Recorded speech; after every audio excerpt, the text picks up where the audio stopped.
దేశంలో ఉద్యానవన పంటలను అభివృద్ధి చేసేందుకు కేంద్ర ప్రభుత్వం వివిధ పథకాలను అమలు చేస్తోంది. రాష్ట్రీయ కృషి వికాస్ యోజన ద్వారా యాంత్రీకరణకు మౌలిక సదుపాయాలను కేంద్ర ప్రభుత్వం కల్పిస్తోంది. ఉద్యానవన సమగ్ర అభివృద్ధి మిషన్ ద్వారా పంటలను నాటే సామగ్రి, పంట కోతానంతర నిర్వహణ కోసం ఆర్థిక సహాయం అందిస్తుంది. రైతు ఉత్పత్తిదారుల సంఘాలకు మద్దతునిస్తూ మెరుగైన మార్కెట్ ధరను అందేలా ప్రభుత్వం చూస్తోంది. అంతేకాకుండా ఆంధ్రప్రదేశ్ రాష్ట్ర సూక్ష్మ నీటిపారుదల ప్రాజెక్టు ద్వారా ఉద్యానవన పంటలకు కీలకమైన నీటి వినియోగ సామర్థ్యాన్ని మెరుగుపరచడానికి రాయితీతో కూడిన డ్రిప్ ఇరిగేషన్ విధానం ద్వారా రైతులు తక్కువ నీటితో ఎక్కువ పంట పండించేలా ప్రభుత్వం ప్రోత్సహిస్తోంది.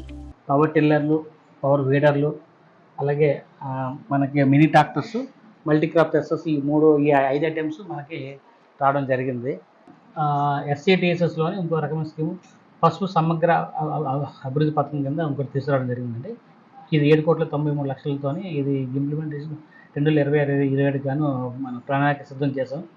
దీనికి గాను 1000 ఎకరాలతో కొత్త రకాలు ప్రగతి, రోమ, శాల్వని పసుపు రకాలు, ఈ ఇంప్రూవ్డ్ రకాలతోని మనం డిజైన్ దగ్గరికి ఇవ్వడం జరుగుతుంది. మన్యం జిల్లాలోని సీతంపేట ఐటీడీఏ పరిధిలో గల గ్రామాలలో రైతులు ఈ ఉద్యానవన పంటల ద్వారా అధిక లాభాలు పొందుతున్నారు. కేంద్ర రాష్ట్ర ప్రభుత్వాలు 90% సబ్సిడీ రూపంలో అందిస్తున్న యంత్రాలు, పనిముట్లు గిరిపుత్రుల కళ్లల్లో ఆనందాన్ని నింపుతున్నాయి. సీతంపేట ప్రాంతం ఒకప్పుడు పూర్తిగా పోడు వ్యవసాయంపై ఆధారపడి ఉండేదని, తమకు ఉద్యానవన పంటలపై అవగాహన కూడా కల్పించక ఎన్నో ఏళ్లు సాంప్రదాయ పంటలనే పండించి దళారీల వల్ల నష్టపోయేవాళ్లమని, ప్రధాని నరేంద్ర మోదీ అధికారంలోకి వచ్చిన తరువాత పంట మార్పిడి విధానంలో సాంప్రదాయ పంటలైన వరి, గోధుమ లాంటి పంటలతో కంటే పైనాపిల్, జీడి, మామిడి, జామ, సపోటా, పసుపు మొక్కలను ఐటీడీఏ ఉద్యానవనాల నుంచి అందడంతో పాటు అధిక ఆదాయం పొందుతున్నట్టు పలువురు రైతులు తెలిపారు. తద్వారా తమ జీవన ప్రమాణాలు పెరిగాయని పలువురు దూరదర్శన్కు తెలిపారు. ఈ పైనాపిల్ మొక్కలు అంటే ఇప్పటికీ మా ఐటీడీ ద్వారా క్యూ పైనాపిల్ అని మార్చెస్ పైనాపిల్ ఇవ్వడం అవుతుంది.